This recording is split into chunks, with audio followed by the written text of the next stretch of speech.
Great to be here and great to be talking about cardiac emergencies.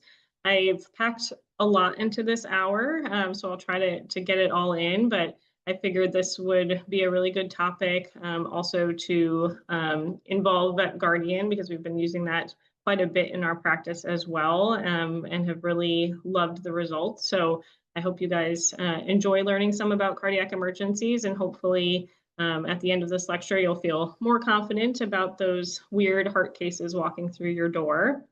If you hear some toys or dogs barking, my border collie likes to participate in lectures too.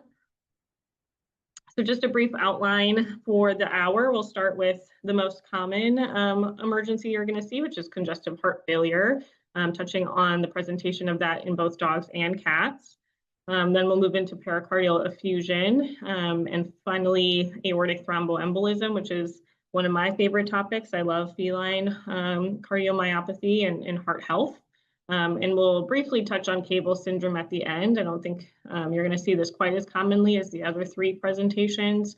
But if you're in the Southeast like I am or the Gulf Coast area, heartworm disease certainly is a big issue. So cable syndrome's on the list. So starting with congestive heart failure in dogs, this is certainly the most common thing you're going to see in practice. Both left-sided and right-sided congestive heart failure is coming through your door, starting with the left-sided diseases that can result in pulmonary edema, which is the primary presentation of left-sided heart failure. Mitral valve disease, certainly the most common. Any Chihuahua over 10, Cavalier over 5, Bichon, those kind of dogs. All of those dogs have murmurs and have some degree of mitral valve disease until proven otherwise. And if you find one that doesn't have a murmur, hopefully you can breed it because the more we can get mitral valve disease out of our small breed dogs, the better. But mitral valve endocardiosis is certainly going to be the primary disease that causes left-sided heart failure in your patients. Followed by dilated cardiomyopathy. That's going to be much more common in large or giant breed dogs, like Great Danes, Dobermans.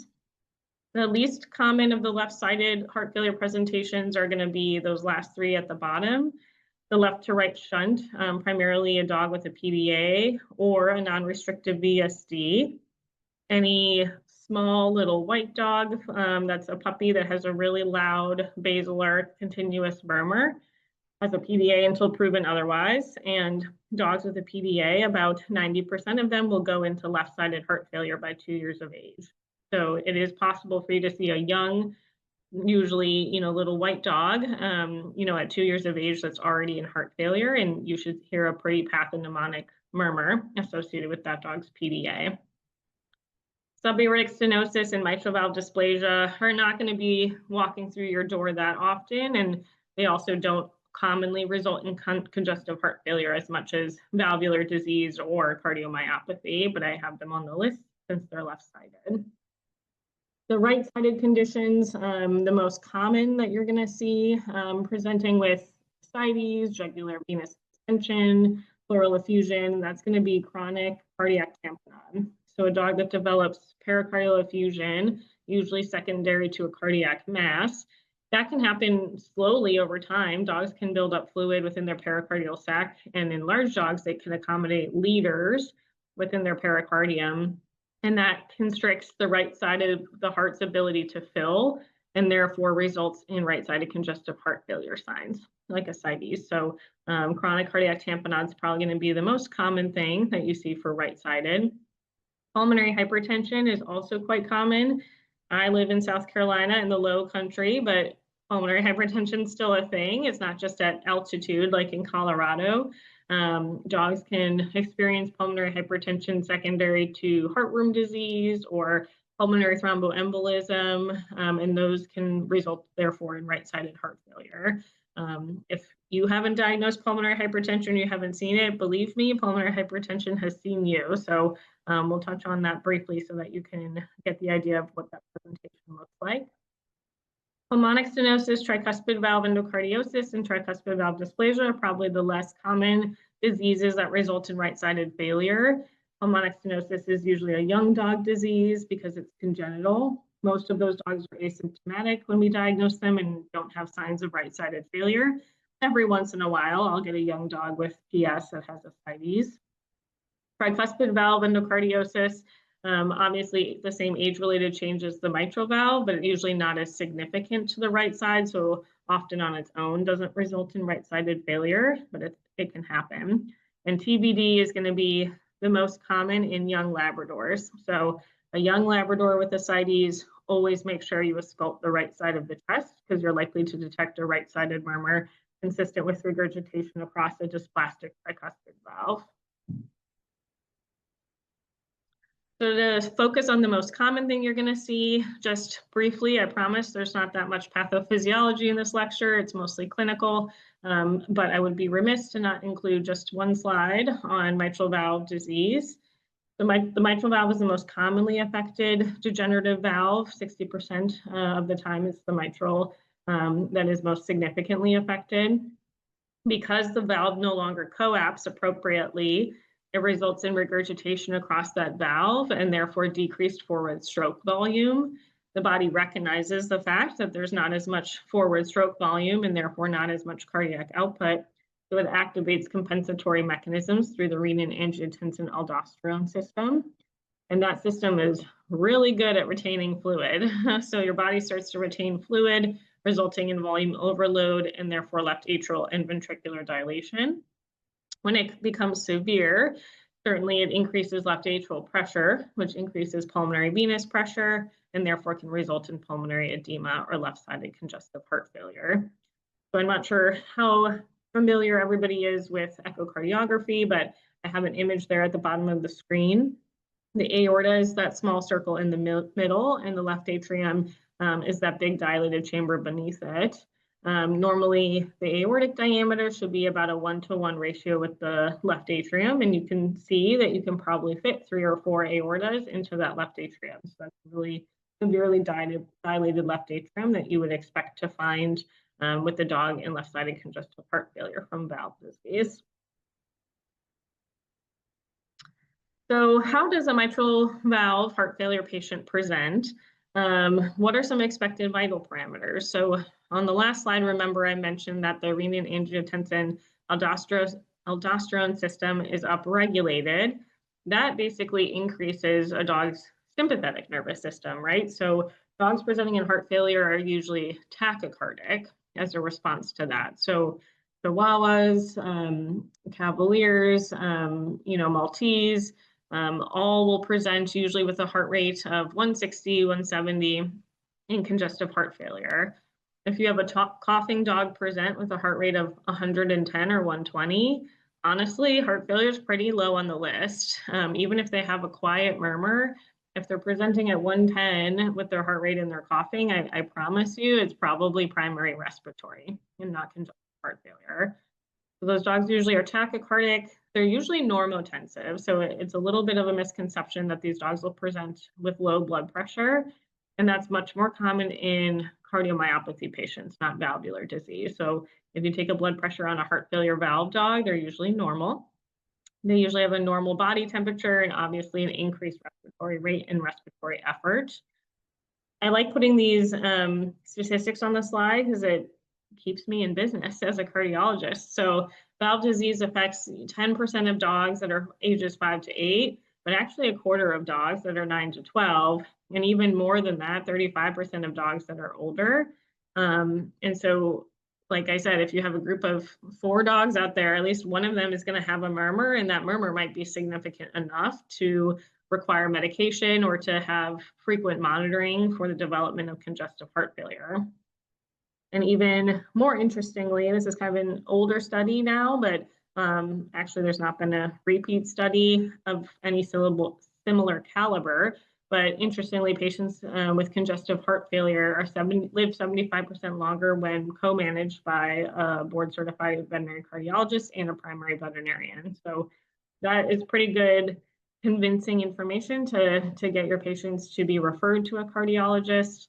We love to co-manage with primary vets, especially from a distance. And I really do think a patient's quality of life and long-term prognosis is significantly benefited from that dual relationship. The last question on the slide is exam findings. So similar to like vital parameters, what kind of exam findings will you'll see for mitral valve dogs? So crackles, when you listen to the pulmonary parenchyma, that's not pathognomonic for pulmonary edema. Certainly other things like fibrosis, bronchiectasis can cause crackles. But if you have a loud left apical murmur and crackles on auscultation, that's pretty convincing evidence that you have a dog in heart failure. On fast scan, you can usually see B lines. So when you put the ultrasound probe on their lungs, you can see that hyperechoic striping through their lungs. That's indicative of pulmonary infiltrate, but in this case, pulmonary edema specifically. So I always like to put x-rays in here because this is the most common diagnostic that you all are going to run before referral. And if you don't have a cardiologist nearby to do echocardiography, then this might be the only way that you can diagnose congestive heart failure and start treatment. So these are all patients that I've seen at some point over the last few years. Looking at the lateral radiograph there on the left, you can see that there is mild to moderate left atrial dilation as characterized by loss of that caudal cardiac waste. You can also see dorsal deviation of the trachea, which is indicative of mild left ventricular enlargement. Even more convincing for evidence of heart disease and decompensation is the cranial lobar pulmonary venous congestion. So you can see there, it goes artery bronchus vein, and that vein at the bottom is quite distended. Consistent with pulmonary venous congestion. And on that orthogonal view there to the right, you can see the alveolar pattern to structured interstitial pattern in that right caudal lung lobe. And that's usually where pulmonary edema in dogs starts, is the right caudal lung lobe. So if you have a dog that has a murmur and has just started coughing, it might not have, white out lungs. It might not have fulminant pulmonary edema. But if you start to see that little patchiness in that right caudal lung lobe or that perihilar region, you can see on the lateral that you can't really define that left atrial border perfectly.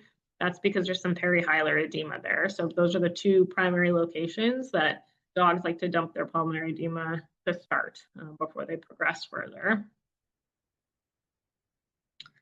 This is in comparison to the last set of films. So this is a very clear-cut radiograph for congestive heart failure. You can't even visualize the cardiac silhouette right on that lateral projection. There's so much pulmonary infiltrate that is coalesced in alveolar that it obscures the cardiac silhouette. You can see on the orthogonal probably a rough outline of the cardiac silhouette that's very enlarged. And if you're an astute observer of radiographs, you can also see that there's a pleural fissure line at that cranial right side of the chest, indicative of pleural effusion.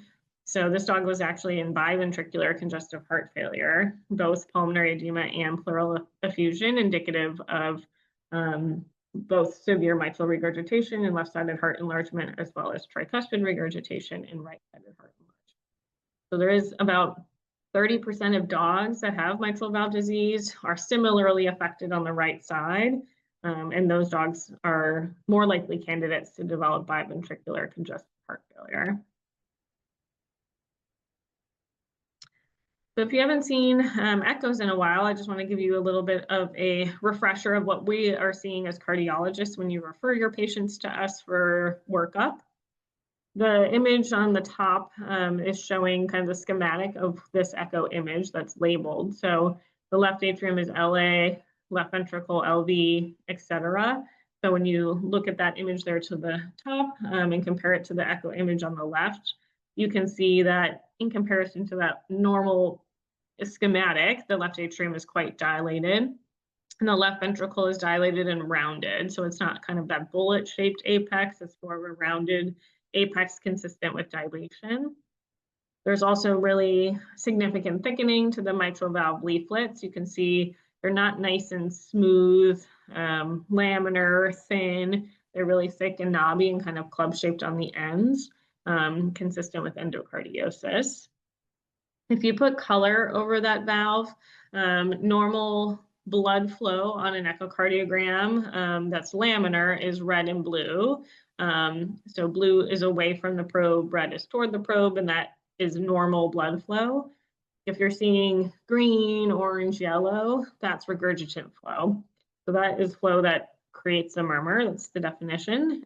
So this dog has obviously severe regurgitation. We grade that based on the amount of green and yellow that occupies the area of the left atrium. So this area of the left atrium is more than 75% occupied by regurgitant flow, and by definition, therefore, is 70 is severe mitral regurgitation. So that mitral valve is really leaky and has resulted in heart enlargement. If you have not had a chance to review this consensus statement, I definitely recommend it. It was published a bit ago now in 2019. I think it's actually due for an upgrade at the next ACVIM forum, but this is still very relevant. These are the consensus guidelines for the classification of mitral valve disease, as well as treatment recommendations. We follow this pretty closely as cardiologists. Certainly when we get into the Class D refractory category, there's less consensus based on how to manage those patients. So there's some personal preferences with regards to management there. But just as a brief reminder, B1 patients are those that have a murmur and don't have cardiac enlargement. B2 patients have cardiac enlargement, and if they're early, we usually do not start vetmedin. If they're late, meaning more moderate to severe enlargement, but no signs of congestion, we'll implement vetmedin in that case. Class C patients are congestive heart failure patients on furosemide, and Class D patients are refractory. So those are the ones that are not responsive to typical quadrotherapy, which is furosemide, vetmedin, an ACE inhibitor, and spironolactone. They're either on over 12 mg per kg per day of furosemide, or they're on stacking diuretics with like torsemide or hydrochlorothiazide. I've even managed some Class D patients with injectable diuretics at home because they can't stay out of the hospital on oral medications. So Class D is certainly those advanced ones, but you'd be surprised how long we can manage some heart failure patients if the owners are willing.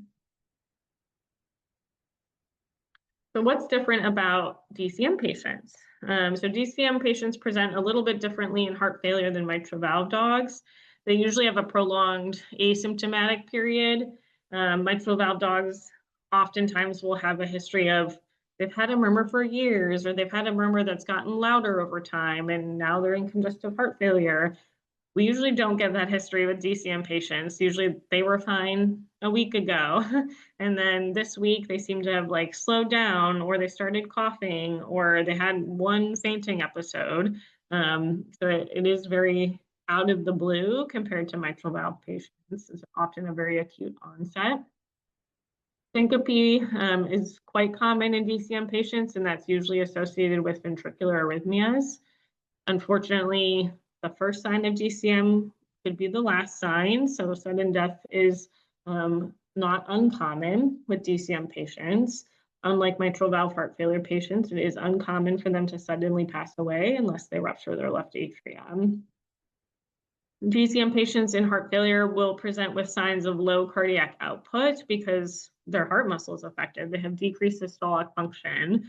Unlike mitral valve dogs that even in heart failure preserve a degree of systolic function, and so they present with a normal blood pressure, they have okay cardiac output, whereas these dogs are going to be more likely to have exercise intolerance as a presenting complaint because of that, perhaps abdominal distension from biventricular failure, and much more common is in DCM patients, cardiac cachexia or muscle loss. So sometimes the first thing an owner will notice is they've lost weight and muscle over time, and they just look more skeletal, and they seem to be slowing down and have, some occasional coughing or abdominal distension noted. Here are some x-rays to just compare in your head to the mitral valve dog x-rays that we saw a few slides ago. DCM patients oftentimes don't have as prominent cardiomegaly as mitral valve patients do. Dobermans in particular tend to not look like they have very big hearts on x-ray. I picked this x-ray to the left just because I thought it was a good example of cardiomegaly in a Doberman.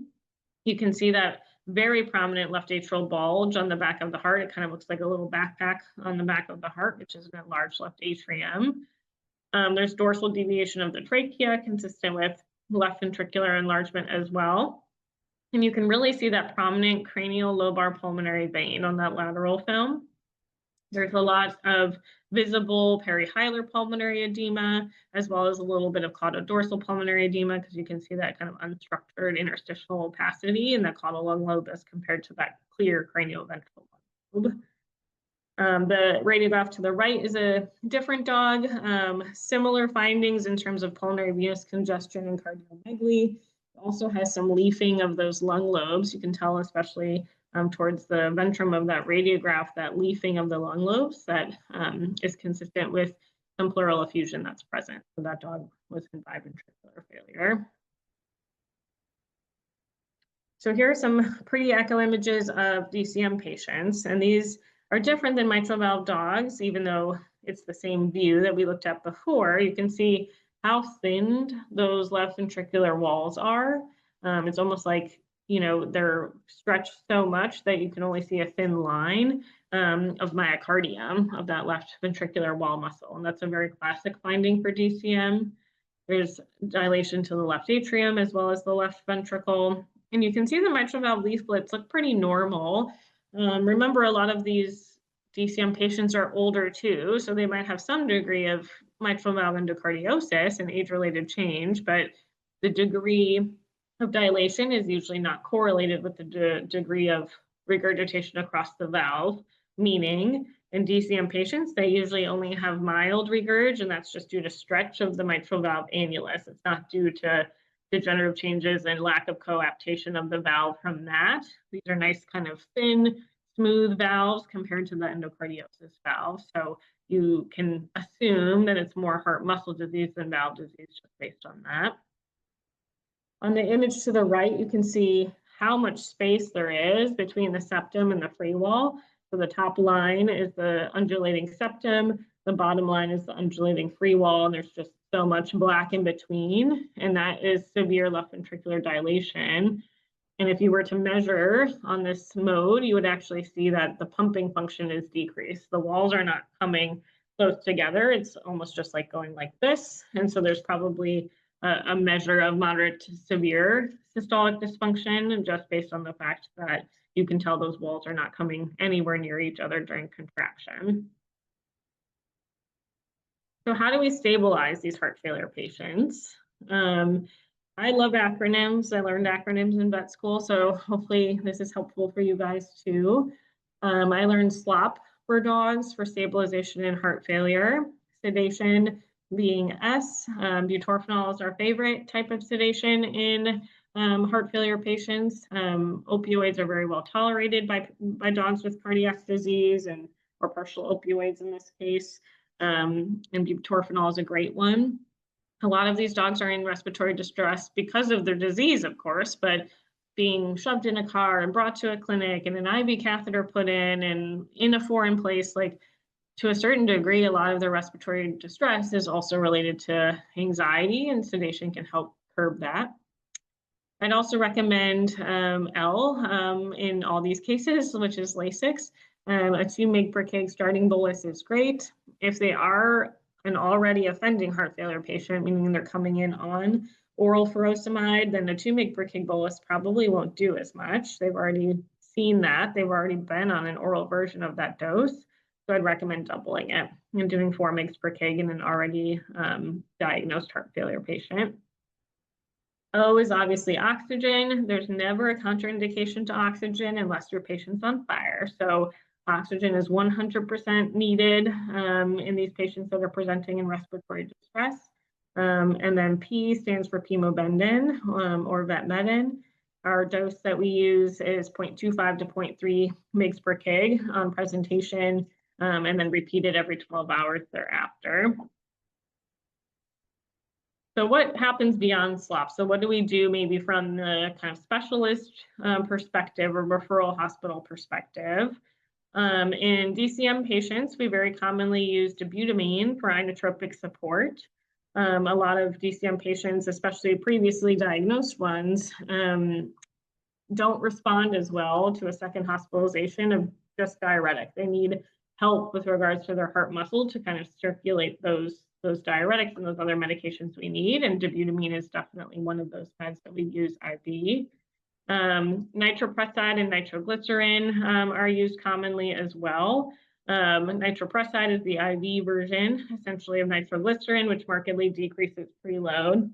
And then with regards to arrhythmia control, we very much use lidocaine, as you guys have access to as well. Besides boluses, we manage dogs that have frequent ventricular arrhythmias on lidocaine CRIs at like 50 mics per kg per minute. In very extreme cases, dogs that are already on antiarrhythmics that present in VTAC, for example, we use other drugs like amiodarone, magnesium, procainamide, things like that. So if you have a patient that's beyond what you think you can do from oxygen, chemo, Lasix, 100% refer them. We have a few other things in our back pocket to help manage them. So in conjunction with treatment, one of the most important things we can do for heart failure patients is monitoring. And I have recently had the great benefit of using the VetGuardian for hands-off monitoring of heart failure patients, which I think has been a real game changer. First of all, like I mentioned in the last slide, these patients are quite stressed when they present. This is a weird place. We're doing weird things. They already don't feel good. So if I'm not having to open an oxygen cage, let out the oxygen, mess with them every hour to feel a pulse or get a respiration rate or get a temperature, that's amazing. It gives less stress to these patients that are already stressed. It also gives you continuous vital monitoring instead of hourly. So it's, minute by minute, which anything is better than more is better than less, right? So if you can see what they're doing and what they're trending that frequently, it not only requires fewer technical staff to get those vital parameters, but it also helps you identify trends earlier, whether that's for the positive or the negative, meaning if there's a negative trend, the respiratory rate is trending up, maybe we intervene sooner. Maybe we think, hey, do we increase their Lasix CRI? Do we switch them to high flow oxygen? If they have a positive trend where they're responding even better to diuretics than we expect, we can taper them down off oxygen sooner. We can taper them off of a CRI sooner and ultimately discharge the patient sooner. And that saves a client money, and that obviously makes them happy. So, in any case, it's better medicine for hands-off monitoring. And our heart failure patients really appreciate not being woken up, not being disturbed, and we appreciate still knowing exactly what's going on with them. So if you haven't seen the VetGuardian, I just put an image here with all of its benefits. It does continuous vital monitoring without wires or patches or cables. It does temperature, heart rate, respiration rates, and gives you live video feed. You can set like alarm notifications and personalize those for what you're looking for in terms of trends. And it gives you automatic patient reports and everything too. So it's another set of eyes, essentially in ICU, when you can't be there, when you're seeing patients or when you're doing surgeries or something. Otherwise, like, you always have knowledge of how that patient is doing, and you can make order changes sooner, just based on what those results are. So it really makes a huge difference. So cats are not small dogs, we know that. I wanted to spend just a few minutes talking about heart failure in cats before moving on to our other emergencies. If you haven't read the consensus statement on cardiomyopathies in cats, it's shown here. Cardiomyopathies in cats are a spectrum. Cats don't like to read textbooks. They don't like to be assigned to buckets. They tend to overlap with regards to their cardiomyopathy diagnoses. Certainly HCM is the most common heart disease that we see in cats, but restrictive cardiomyopathy is quite common, as is end-stage HCM, which usually involves systolic dysfunction. Non-specific is the new term for unclassified cardiomyopathy, and it's exactly what it says, abnormalities that do not fit other categories. So like I said, cats don't like to read the textbook, and so sometimes I can't give you a direct answer for what type of heart disease they have. I can just tell you what's abnormal, and then I'll list them as nonspecific. Some other conditions that have been described more recently, transient myocardial thickening is one, transient restrictive cardiomyopathy is another. So both those are conditions that completely correct themselves.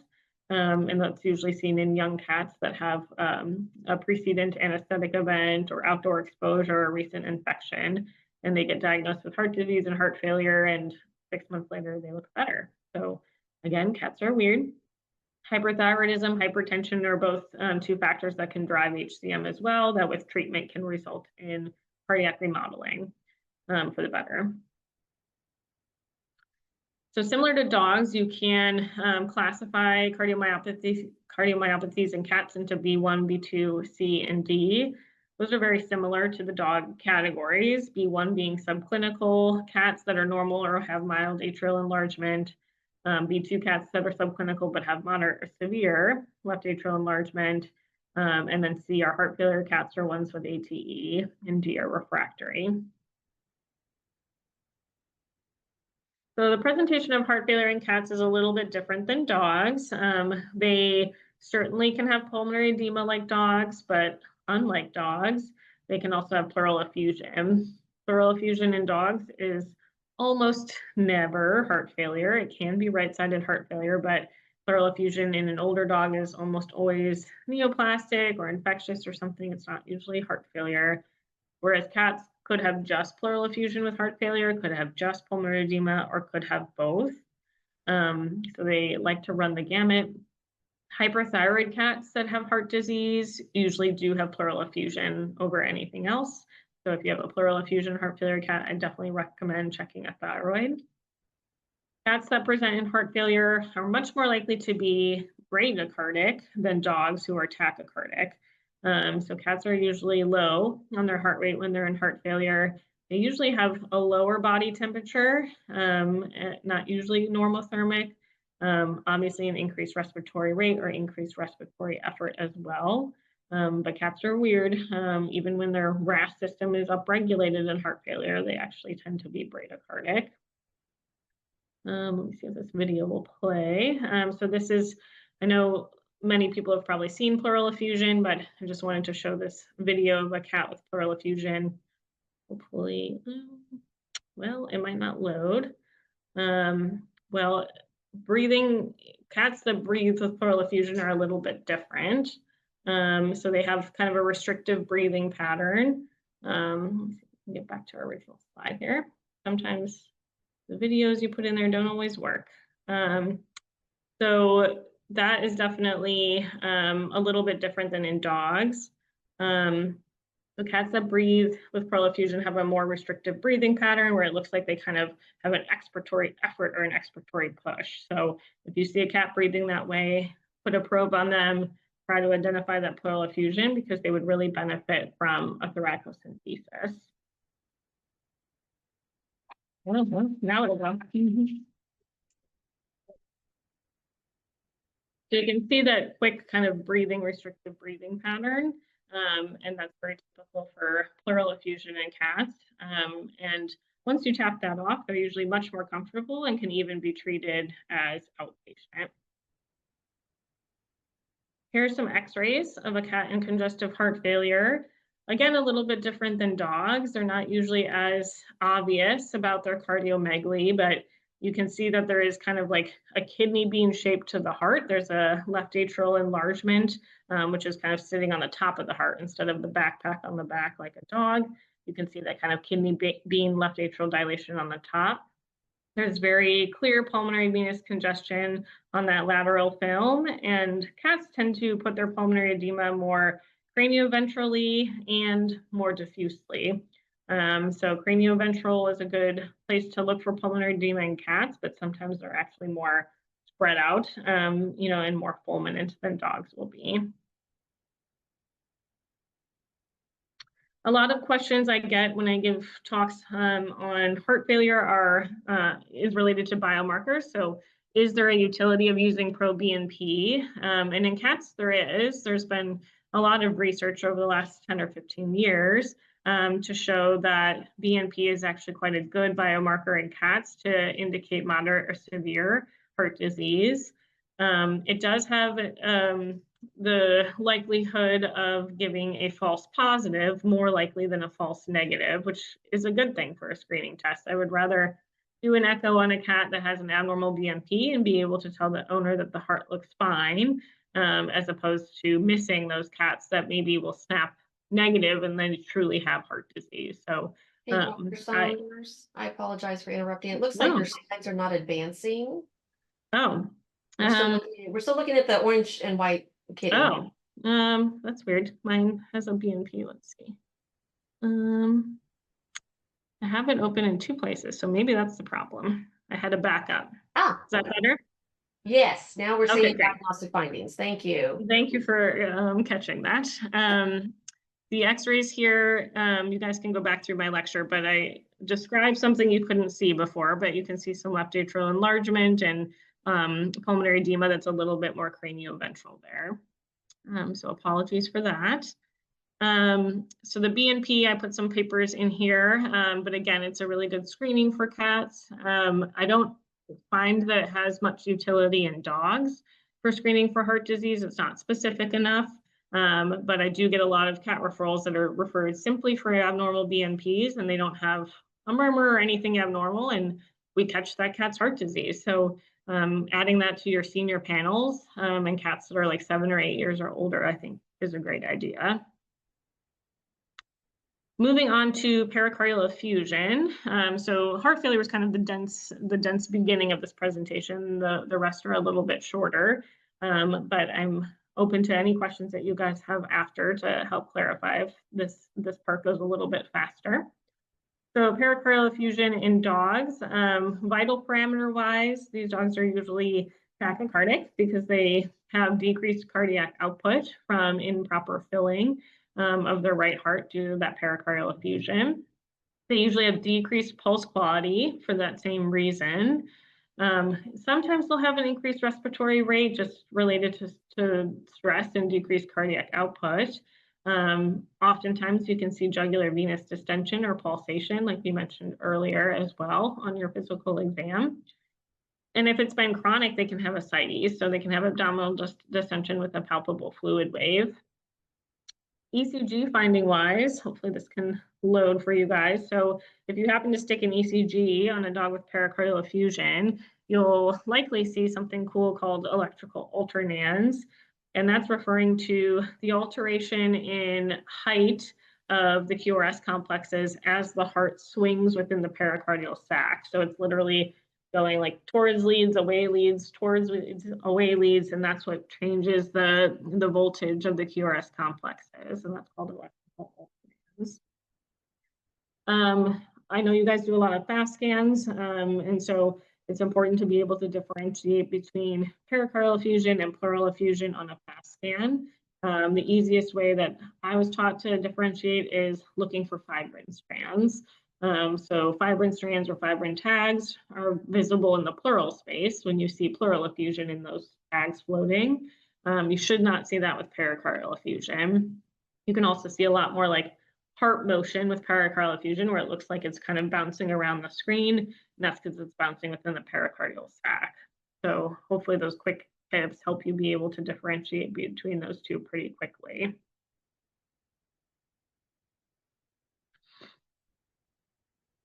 So acute and chronic tamponade are 2 slightly different presentations.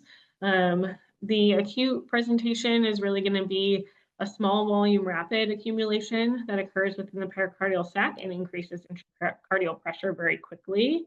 It can severely decrease cardiac output, like almost instantaneously, and result in collapse. So that's usually the presenting complaint, is my dog acutely collapsed at home and now doesn't seem to be recovering from that very well.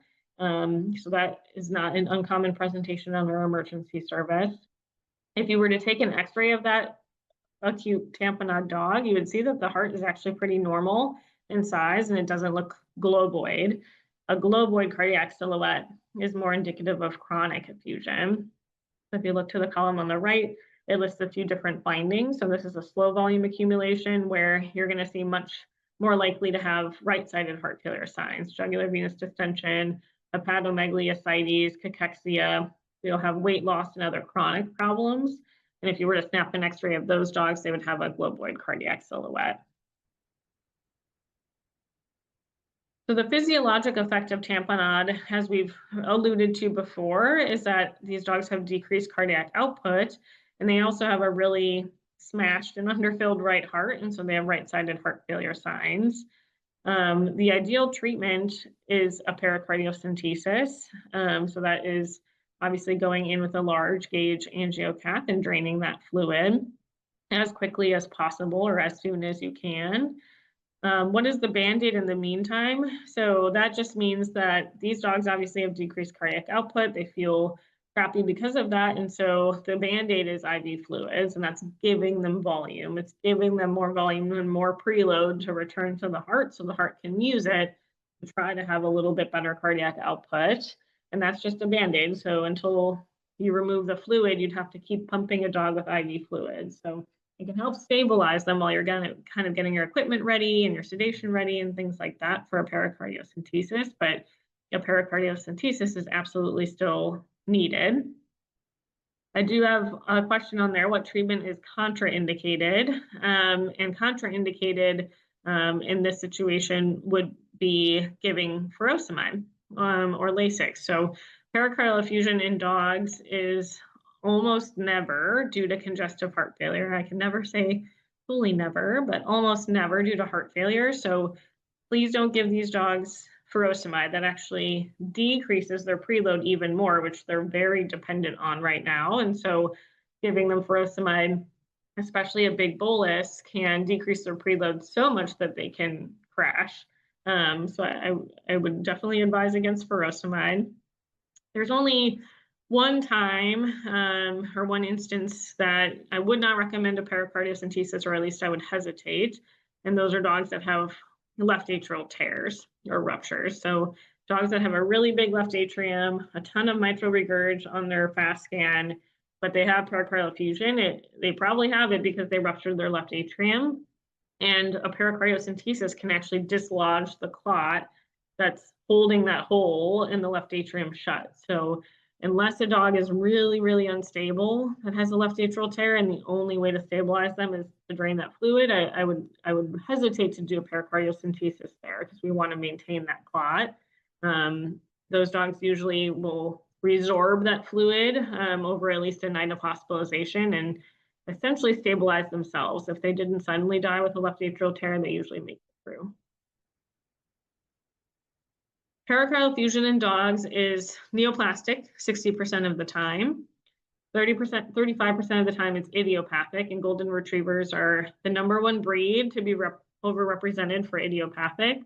Unfortunately, they're also a very common breed to have neoplasia, specifically right atrial tumors like hemangiosarcoma. So Goldens can be a little bit hard to interpret, but usually Goldens that are 5 years or younger that have pericardial effusion, it is possible for it to be idiopathic. If a dog is older, 5 or 6 years old, I don't promise that it's not neoplastic. Even if you can't see a right atrial or auricular mass, it's still on your list because they could have a very small mass that's not echo-visible. 5% of dogs will have pericardial effusion for miscellaneous causes, so infectious being one, like Chagas disease, toxins like rodenticide, or trauma like a left atrial tear. So I won't go through the details of this slide. I know it's a little text heavy, but the most common tumor that causes pericardial effusion is hemangiosarcoma. So 60% of effusions are neoplastic, and 60% of those neoplastic effusions are hemangiosarc.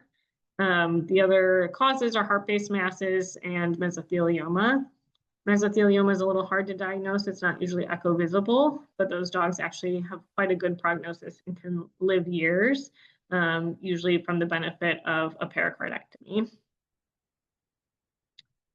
This slide just has a couple interesting papers on there about some new cardiac tumors and treatment options, including radiation therapy for heart-based tumors. It's used pretty commonly nowadays if your owners are interested in referral. There's a few studies looking at radiation for right atrial masses, and a few other studies out there looking at, one just started looking at propranolol actually for right atrial masses in dogs. So hopefully some new things on the horizon for what otherwise is a really sad prognosis. So moving on to ATE. So in cats, only 6% of cats with heart disease will present for ATE, but certainly when they do present, it is a very scary condition and one that has a guarded prognosis. So it's still very important to cover. Some retrospective studies will actually say 12 to 17% of cats with HDM will present for ATE. There's quite a range on there.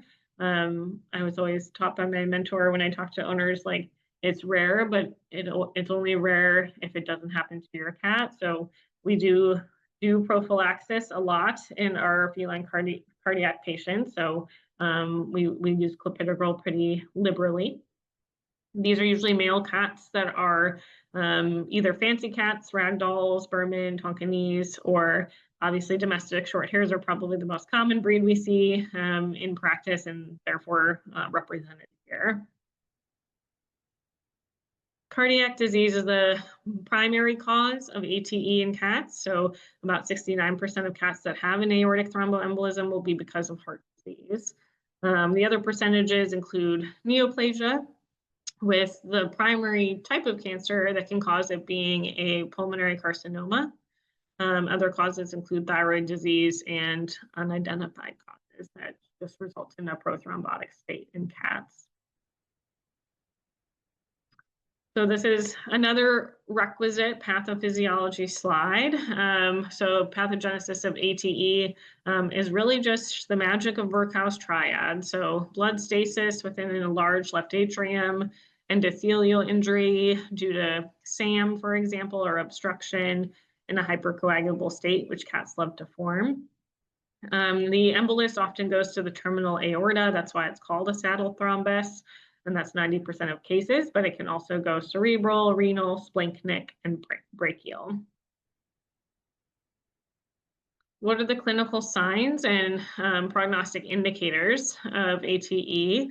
So the definition of ATE is it results in ischemic neuromyopathy of the pelvic limbs, right? And that means that it results in the 5 Ps. So pallor or pale or purple paw pads, polar or cold, pulseless, painful, and paralyzed. So those are the 5 Ps, or paresis is also an option. But if you can compare an affected limb to an unaffected limb, you'll find those 5 findings. Diagnostically, you can diagnose it off of paired glucose and lactate. Your lactate's going to be much higher in your affected limb and your glucose much lower. About 50% of cases of ATE will present with concurrent congestive heart failure, which is unfortunately a negative prognostic indicator. The most proven negative prognostic indicator in the literature is based on a very old but very well done study. I think it was 2002. And it showed that cats that presented with a rectal temperature of less than 98.9 had a chance of survival to discharge of less than 50%. So that is still the criteria that I use for those ATE cats that present on emergency when I'm talking to owners. If they present with a temperature of 99.5, I'm more optimistic in my conversation than I am when they present with a temperature of 97 degrees. I definitely think if an owner is willing, it's worth treating. Giving a cat 24 to 36 hours to see what they're going to do is always my preference, but I have to be honest with what the reported literature says too, based on prognostic indicators. If they only have a single limb affected in the back or a front leg only, they actually have a chance of survival of 85 to 90% discharge. So please don't euthanize, even the one single hind limb. Those cats actually can do quite well. You just have to have a little patience and a little TLC. I'll kind of skip through a few of these slides because I know we're kind of getting down on time and I want to make sure we cover everything. But here's some cool thermal images that I took in residency, so you can actually see the difference in temperature in the limbs and how well perfused those front limbs are compared to the hind limbs. And we used that just out of interest to kind of track response to treatment in hospital. I already alluded to this on the previous slide, but reasons to treat, about 50% of these cats will regain some to all motor function, within the coming weeks or months. Initially, they might worsen in hospital, but then they can improve. So it's kind of like a post-op surgery patient, orthopedically, preparing them for a little bit of worsening before things get better. 93% survival for cats with partial thromboembolism, and a recent study showed that only 28% of cats, not only, but 28% of cats died naturally within the first 36 hours. So there's still a reason to try treatment. Usually it's pretty aggressive. I recommend from the start to give them the best chance.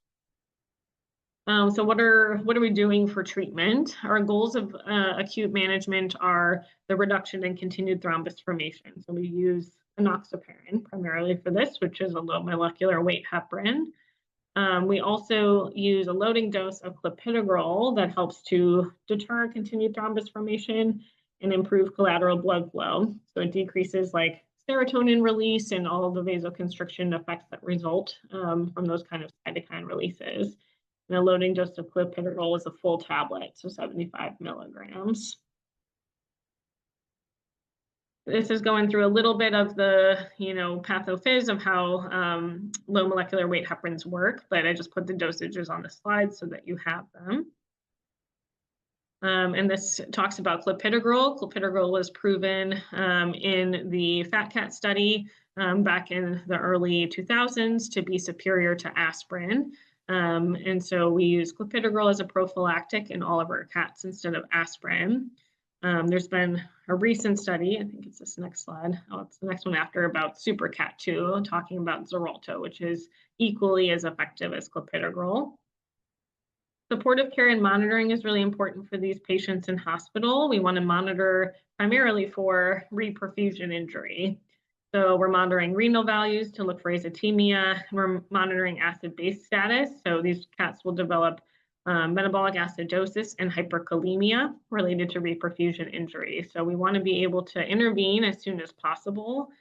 VetGuardian is great for that. It's going to monitor their respiratory rate hands off. It's going to monitor their heart rate.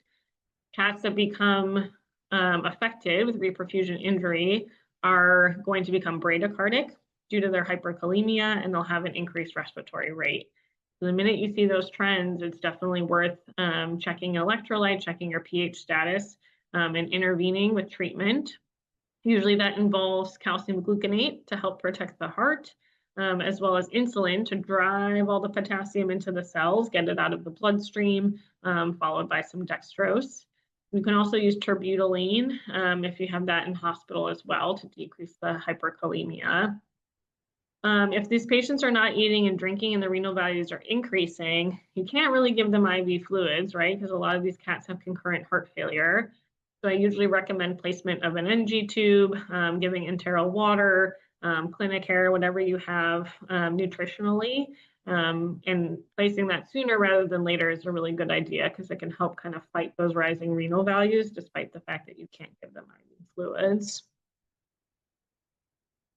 So this is just another plug for how great, hands-off monitoring can be for these patients. It detects trends in heart rate and respiratory rate that demonstrates heart failure management and pain management, which is really important in these cats. We love pain management for ATEs. And it can also, like I said, signal developing reperfusion injury and allow for early intervention for that. The newer antithrombotics out there, we use Xarelto quite a bit in cardiology, and that's based on that Super Cat study, and the results were just published at the end of 2024. And it showed that Xarelto is just as effective as clopidogrel at preventing recurrence of ATE. So cats that have had one ATE definitely go home on both clopidogrel and Xarelto. And just to spend the last 3 minutes or so talking about cable syndrome. Again, this is not going to be very common that you see, but when you do see it, I want you to recognize it so you know to refer. Cable syndrome, by definition, is a clump of heartworms within the right heart, and it's causing shearing of red blood cells. And as a consequence, those dogs are anemic and they're hemodynamically unstable. You're going to see jugular venous distension, lethargy, weakness, but the way we really define it is hemoglobinemia and hemoglobinuria. That shows you that you have intravascular shearing of red blood cells. So it's a quick and easy test. Here's some pretty images here. You can obtain a urine sample. It's going to be dark red to coffee colored.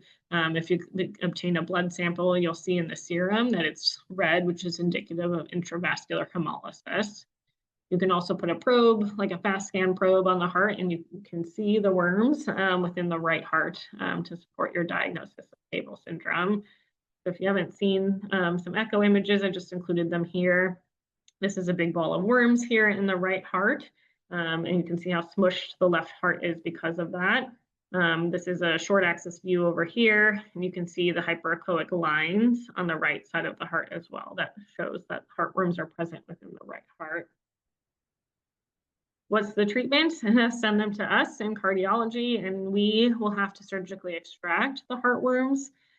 This is a pretty risky procedure. It has about a 50% survival rate, so it is scary to have to go in after these worms, but these dogs are otherwise very unstable. This is the gold standard. I would love to surgically extract heartworms on every case that I think it needed it. But sometimes that's cost prohibitive for owners. And so aggressive medical management is a good-ish alternative, meaning a better alternative than taking a dog home or euthanasia is to try aggressive medical management. And that's trying to drive those worms out of the right heart and out into the pulmonary vasculature. So we use high-dose Pemo, Pred, high-dose sildenafil, and we monitor their PCV in hospital and recheck their echo about 24 hours after to see if those worms have moved. I've done this a handful of times in cases that are more financially limited, and I've actually had anecdotally really good response to this. So if needed, this is a course of action as well.